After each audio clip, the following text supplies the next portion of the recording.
Phase 2 of the Risk of Rain 2 Seekers of the Storm 2.0 roadmap, I cannot believe that's its official name, released a few weeks ago, and I've already laid out my thoughts about the patch as a whole. But what about the items? I never really ended up doing a ranking of the items from the Seekers of the Storm DLC, so I figured it was about time that I put in my 2 cents into the conversation. Whether it be item pool bloat, fundamental issues, and varied levels of being over and under tuned, the items of DLC 2 have been subject to a lot of controversy. So, after 2 or even 3 balance changes, how do they stack up?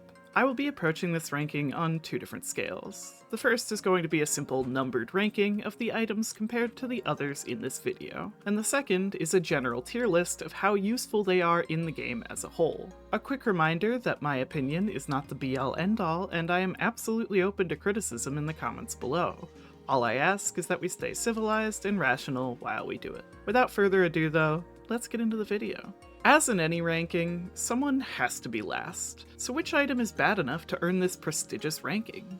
It could be any of them, really. This is the most up-in-the-air ranking in this video. Oh, who am I kidding? It's the consumed version of the Seed of Life. I mean, like, come on, 20% healing, but you basically have to stand still to get it?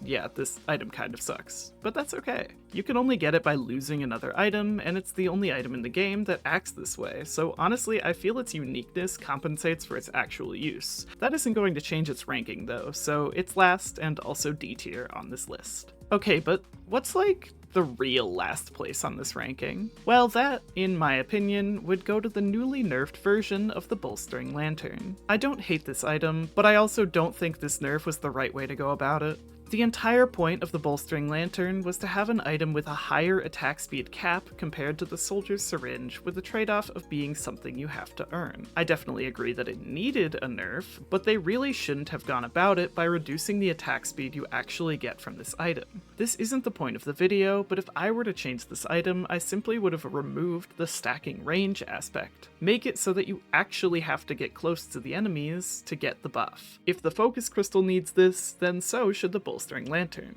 This item is still better than the Syringe if you only look at the total attack speed, but only by 1 stack.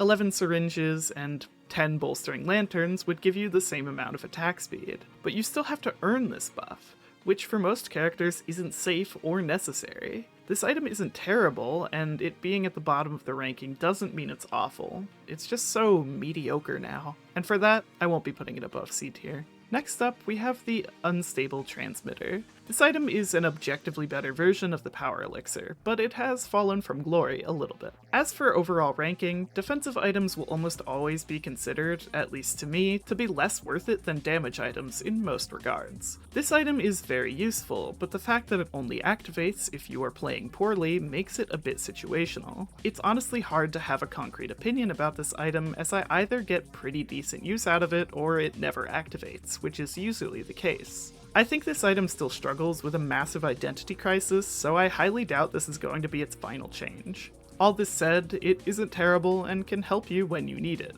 so I'm giving it C tier. This is definitely the item I want to hear your opinions about the most, as it's the one I'm the least confident in. Next up, we have the Seed of Life. I really want to love this item, and I think it definitely belongs in the game. However, it suffers from one fatal flaw. Not from anything it does, but what it prevents you from doing, and that is removing your equipment slot. Some of the equipment items in this game are far more valuable than the Seed of Life, so it's really up to you if you want to lose those in favor for the second chance. There isn't much to say about this item either. It's fairly simple, and it's hard to argue with an extra life. It's simply lower on the tier list due to this aspect of it taking away your equipment slot. C tier. The Breaching Fin had its total effectiveness halved in the latest update, but that honestly doesn't make it bad. It's still 30% increased damage, basically for free. Combine that with multiplicative damage scaling and it really isn't bad. This is the point in the tier list where I think none of the items are really bad anymore. This item went from a must pick to a middle of the road option that's still worth taking. This nerf might feel worse than it actually was, but again, it used to be overpowered, which is why it feels so bad now. But it's still decent, and I honestly think that it belongs in B tier. Luminous Shot is next and is a similar story. Its buff is exactly what it needed, and it went from an item that some characters could barely get any value out of to a decent item that every survivor can use when they need to. The only reason it's going to stay in B tier is that there are simply better damage options in the uncommon rarity, namely the bands and the ATG missile launcher. This doesn't make the item bad, just worse than those items. I have nothing bad to say about this, so let's continue. B tier again. The Growth Nectar is another item that went from overpowered to just normal with its changes. I think it's in a good place now, but it probably isn't in the top 50% of legendary items anymore. Just like with the Death Mark, it requires a decent amount of work to actually help you, but it's not that bad. Due to this item's situational nature and tendency to fly relatively under the radar in your build, I'm putting it in B tier as well. It may still be better than this, but I like its current state and I'm fine with it being B tier. This is the worst legendary of the items, but that isn't a bad thing. The Sonorous Whispers was nerfed in the recent update, but actually, no it wasn't. On a surface level, the change was a nerf, reducing the rarity spread of items you get to favor white items. But let's be real, this is actually a buff. A lot of green items are fairly useless. This is due to their nature of just being very specific. I don't think I'm alone in preferring most white items over like half the green options. This item also struggles due to being one that you need early in a run, but one you likely won't get until later. I didn't really want to include this in its balancing, though, as technically you could get it earlier in the game. It's pretty damn useful, yielding about 20 items if you can get it early before commencement, but it's definitely not what it used to be. B tier again. If this ranking included the vibes of the items, the Elusive Antlers would have gotten a way lower ranking. But due to being yelled at about my opinion on the nerf in the previous video, I understand now that the nerf was necessary and wasn't as bad as I thought it was. I think the same thing that happened to the Breaching Fin happened here, where it went from overpowered to balanced and it simply felt worse than it actually was. This item is still pretty good, and I'm fine with giving it a higher rating that I personally believe it deserves, to appease the masses. I won't be going above B tier though, as I am stubborn. No, it's actually because I genuinely think that's where it belongs. But let me have this. Prayer beads. We all love them, and when you're able to activate them, they are super helpful. They build their stacks really quickly too, so it's not like they're exactly hard to use. However, the obvious condition is that you need a Scrapper, Shrine of Order, Mithrix, or 3D printer in order to lose the item, two of which are a bit too inconsistent to rely on, and if you get luck like I do, Scrappers are few and far between. That doesn't make this item bad, it just makes it inconsistent. The stacks of this item, counting as a buff towards Growth Nectar, is really nice though. It's getting pretty cramped here, but B tier it is again. The Warped Echo wasn't actually hit as hard by the Phase 2 nerfs, and it's still one of the most useful and consistent defense items, especially if you're carrying a Warped Fungus or other consistent form of healing. It's not the safer spaces, and never will be, but it's still worth taking almost all the time. The fact they finally made it activate your on-taking damage items like Razor Wire is really nice as well. We may have lost one-shot protection, but it never should have had it in the first place, so I don't mind that. This item will sit comfortably in B tier. Rounding out the B tier, we have the Chance Doll. Honestly, this item is incredibly strong and probably deserves higher. If it weren't for the fact that you need a Shrine of Chance to get it, it would simply be A tier. But due to this restriction, it's only as good as your interactable luck is. It also doesn't change the luck of getting a drop, just the rarity of the items it drops, so it has a decent chance to make you waste time to get money for the shrine. Side note, I always find these rankings hard to write, especially as you get to the higher rankings, because like, what do you really say about them that hasn't already been said? No one doesn't like the Chance Doll, as far as I'm aware, so it's hard to like stand on my opinion because I don't really need to. I do hope I'm saying enough though. You can always add on to this in the comments below.